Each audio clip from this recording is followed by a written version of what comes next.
Back to Wings of Bibles. I'm Dustin, and today we'll be covering 91-105 and 91-107. Jumping right in, we have 91-105, flight crew members at stations. During takeoff and landing, and while en route, each required flight crew member shall be at the crew member station unless the absence is necessary to perform duties in connection with the operation of the aircraft or in connection with physiological needs, and keep the safety belt fastened while at the crew member station. Each required flight crew member of a U.S. registered civil aircraft shall during takeoff and landing keep his or her shoulder harness fastened while at his or her assigned duty station. This paragraph does not apply if the seat at the crew member station is not equipped with a shoulder harness, or the crew member would be unable to perform required duties with the shoulder harness fastened. So just to recap here, during takeoff and landing and while en route, required flight crew members have to be at their station unless it's necessary for the operation of the aircraft or they have to go to the restroom. That's what that means.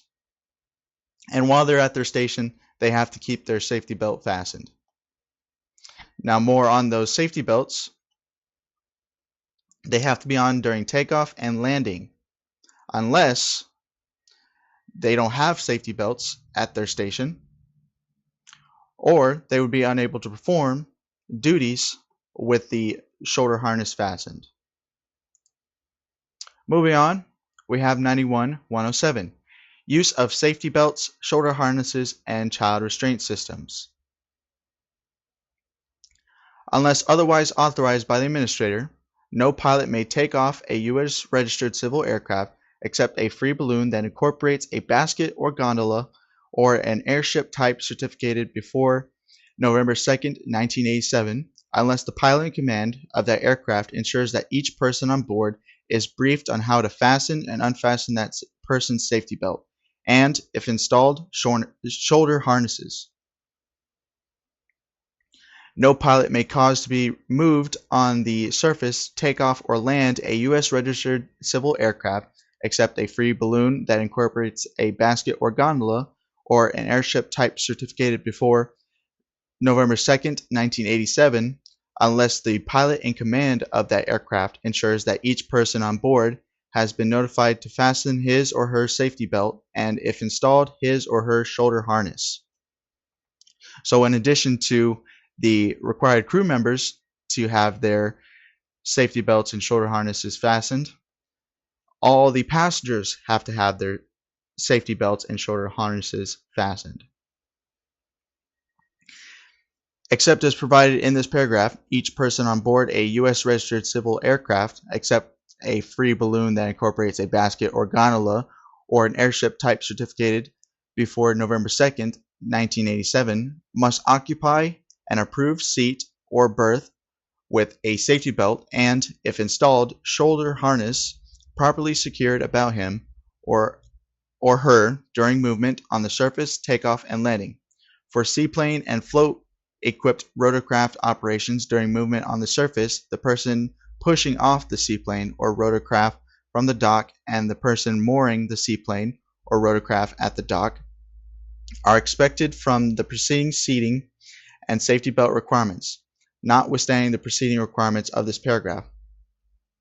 A person may be held by an adult except as outlined in 91-108J who is occupying an approved seat or berth, provided the person being held has not reached his or her second birthday and does not occupy or use any restraining device.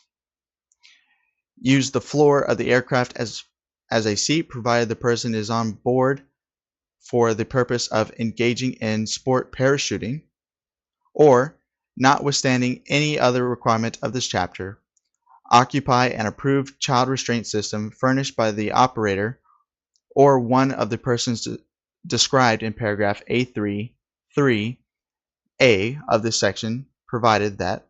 So just to go back here, these are the exceptions to the seatbelt requirement. The child is accompanied by a parent, guardian, or attendant designated by the child's parent or guardian to attend to the safety of the child during the flight, except as provided in paragraph A3 III B4 of this action. The approved child restraint system bears one or more labels as followed. So if you're going to use a child restraint system, it has to have these labels. Seats manufactured to the U.S. standards between January 1st, 1981 and February 25th, 1985 must bear the label, "This child restraint system conforms to all applicable federal motor vehicle safety standards." Seats manufactured to U.S. standards on or after February 26, 1985 must bear two labels. "This child restraint system conforms to all applicable federal motor vehicles safety standards," and "This restraint is certified for use in motor vehicles and aircraft," in red lettering.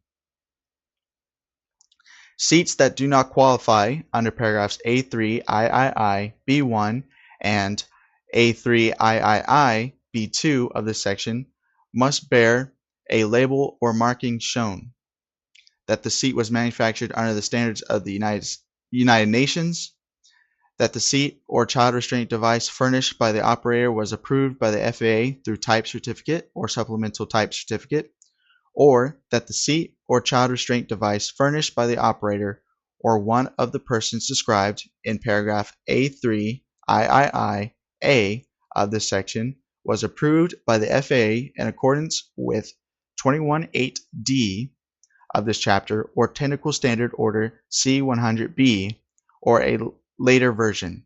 The child restraint device manufactured by AmSafe Inc. CARES Part Number 4082 and approved by the FAA in accordance with 21.305D of this chapter may continue to bear a label or markings showing FAA approval in accordance with 21.305 of this chapter, except as provided in 91.107 A3 III B3 III and 91.107 A3 III B3 IV.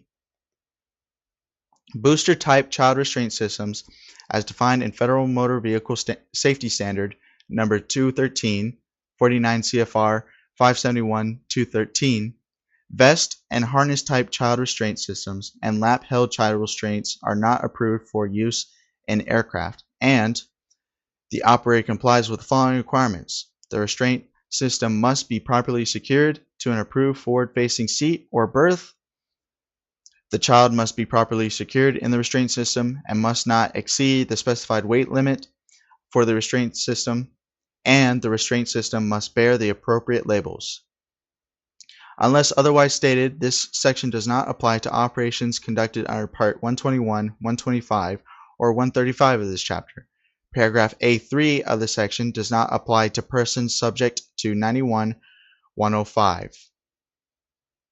And that's going to do it for this video on 91.105 and 91.107. I hope you enjoyed the video. I'll see you in the next one. See ya!